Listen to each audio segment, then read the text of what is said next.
Hello everyone, welcome back to my channel. Hi అండి. ఈరోజు మనం చాలా సూపర్ టేస్టీగా క్రిస్పీగా మసాలా ఫ్లేవర్తో ఉండే క్యాటరింగ్ స్టైల్ బెండకాయ ఫ్రై తయారు చేయబోతున్నాం. హోటల్స్లో మ్యారేజ్ ఫంక్షన్స్లో మన ప్లేట్లో వేయగానే వెంటనే తినేయాలనిపించే లెవెల్లో ఉంటుంది కదా దీని టేస్ట్. మరి అలాంటి క్యాటరింగ్ స్టైల్ బెండకాయ ఫ్రైని మన ఇంట్లోనే సింపుల్గా ఎలా చేయాలో చూద్దాం పదండి. అలాగే మన ఛానల్ని సబ్స్క్రైబ్ చేయండి. ముందుగా అర కేజీ లేత బెండకాయలు తీసుకొని నీట్గా వాష్ చేసుకొని ఒక పొడి క్లాత్ మీద వేసుకొని ఈ విధంగా తడేమీ లేకుండా క్లీన్గా తుడుచుకోవాలి.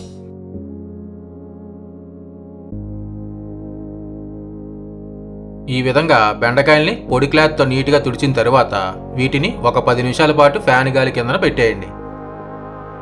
ఇలా ఫ్యాన్ కిందన పెట్టడం వల్ల ఏమైనా ఇంకా తడిగా ఉంటే ఆ తడి కూడా ఆరిపోతుంది. ఇలా బెండకాయలు బాగా ఆరిన తర్వాత ఈ బెండకాయల యొక్క మొదలు భాగం అలాగే చివరి భాగాన్ని కట్ చేసుకొని 1 ఇంచు ముక్కల కిందన కట్ చేసుకోవాలి.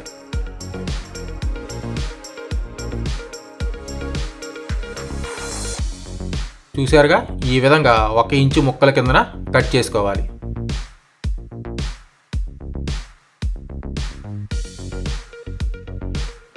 ఇదే విధంగా మిగిలిన అన్ని బెండకాయల్ని 1 ఇంచు ముక్కల కిందన కట్ చేసుకొని పక్కన పెట్టుకోవాలి. ఇలా కట్ చేస్తున్నప్పుడు మనకి కొంచెం జిగురుగా ఉంటుంది. ఈ జిగురు పోవాలంటే ఈ ముక్కల్ని కాసేపు ఎండలో కానీ ఫ్యాన్ కిందన కానీ పెడితే ఈ జిగురంతా ఆరిపోతుంది. ఇలా కట్ చేసిన తర్వాత ఈ బెండకాయల్ని డీప్ ఫ్రై చేసుకోవాలి. దానికోసం స్టవ్ మీద ప్యాన్ పెట్టి డీప్ ఫ్రైకి సరిపడిన ఆయిల్ వేసుకొని ముందుగా 50 గ్రాములు పల్లీలు వేసుకొని వేపుకోవాలి. ఈ విధంగా ఏదైనా జల్లెడలో మనం తీసుకున్న పల్లీలు వేసుకొని దోరగా ఫ్రై చేసుకోవాలి. చూసారా, ఈ విధంగా ఫ్రై అయితే సరిపోతుంది. ఇప్పుడు వీటిని పక్కన పెట్టేసుకుందాం. ఇప్పుడు ఇదే ఆయిల్లో మనం కట్ చేసుకున్న బెండకాయ ముక్కల్ని కొంచెంగా వేసుకొని ఫ్రై చేసుకోవాలి.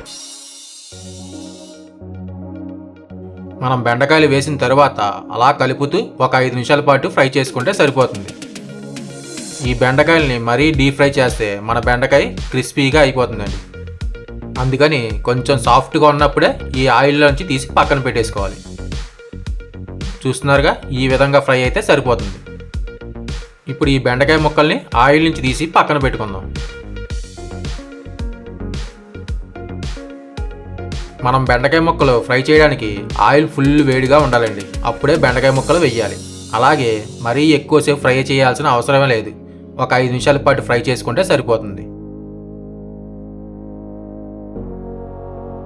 ఇప్పుడు ఇదే విధంగా మిగిలిన అన్ని బెండకాయల్ని కూడా డీప్ ఫ్రై చేసుకోవాలి.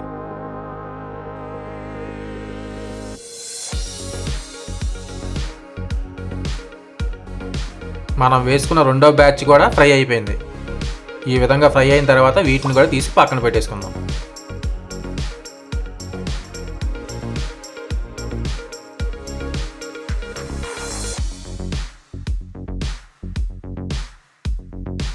చూసారా, మన బెండకాయ ముక్కలు పర్ఫెక్ట్గా ఫ్రై అయ్యాయి. మన బెండకాయ ఈ విధంగా ఫ్రై అయితే సరిపోతుంది. ఇప్పుడు ఈ బెండకాయల్ని తాలింపు వేసుకుందాం. దానికోసం స్టవ్ మీద ప్యాన్ పెట్టి 2 చెంచాలు ఆయిల్ యాడ్ చేసుకొని 1/2 చెంచా పచ్చిశనగపప్పు అలాగే 1/2 చెంచా ఆవాలు 1/2 చెంచా సాయిపప్పు వేసి కలుపుకోవాలి.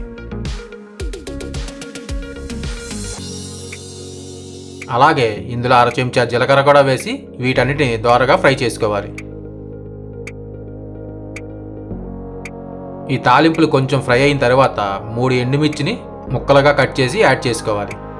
ఇలా యాడ్ చేసి ఎండుమిర్చి కొంచెం కలర్ మారే వరకు ఫ్రై చేసుకోవాలి. అలాగే ఇందులో 1/2 చెంచా పసుపు కూడా వేసి ఫ్రై చేసుకోవాలి. పసుపు వేసి ఒక 30 సెకండ్ల పాటు ఫ్రై చేసిన తర్వాత 2 రెమ్మల కరివేపాకు కూడా వేసి కలుపుకోవాలి. కరివేపాకు కొంచెం వేగిన తర్వాత మనం ముందుగా ఫ్రై చేసి పెట్టుకున్న బెండకాయ ముక్కలు కూడా వేసి కలుపుకోవాలి.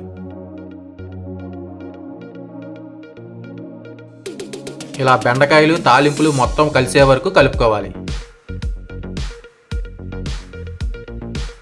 ఇలా కలిపిన తర్వాత ఇందులో 1/2 చెంచా ఉప్పు కూడా వేసుకుందాం. ఇలా ఉప్పు వేసి ఒకసారి కలుపుకుందాం. ఉప్పు యాడ్ చేసిన తర్వాత ఈ ఉప్పు అంతా బెండకాయ ముక్కలకి బాగా పట్టే వరకు కలుపుకోవాలి. ఇలా కలిపిన తర్వాత ఇందులో 1/2 చెంచా కారం 1/2 చెంచా ధనియాల పొడి వేసి కలుపుకోవాలి.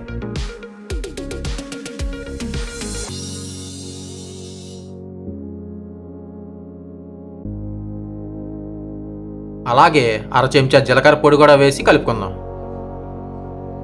ఇలా మనం వేసిన కారం, ధనియాల పొడి, జీలకర్ర ఈ బెండకాయ ముక్కలకి బాగా పట్టే వరకు 1 నిమిషం పాటు ఫ్రై చేసుకుంటే సరిపోతుంది. ఇలా 1 నిమిషం పాటు ఫ్రై చేసిన తర్వాత వెంటనే స్టవ్ ఆఫ్ చేసేసుకొని ఇప్పుడు ఇందులో 4 చెంచాల కొబ్బరి పొడి కూడా యాడ్ చేసుకొని కలుపుకోవాలి. మన ఈ బెండకాయ ఫ్రైలో మెయిన్ టేస్ట్ ఈ కొబ్బరి పొడినండి. దీన్ని కంపల్సరీ వేసుకోవాలి. వేస్తేనే ఈ బెండకాయ ఫ్రై టేస్ట్ వేరే లెవెల్లో ఉంటుంది. కానీ ఒకటి మాత్రం గుర్తుపెట్టుకోండి, మనం కొబ్బరి పొడి యాడ్ చేసే ముందే మనం స్టవ్ని ఆఫ్ చేసుకోవాలి. స్టవ్ ఆఫ్ చేసుకోకుండా కొబ్బరి పొడి యాడ్ చేసుకొని ఫ్రై చేస్తే మనకు కొంచెం జిడ్డు వాసనలాగా వస్తుంది.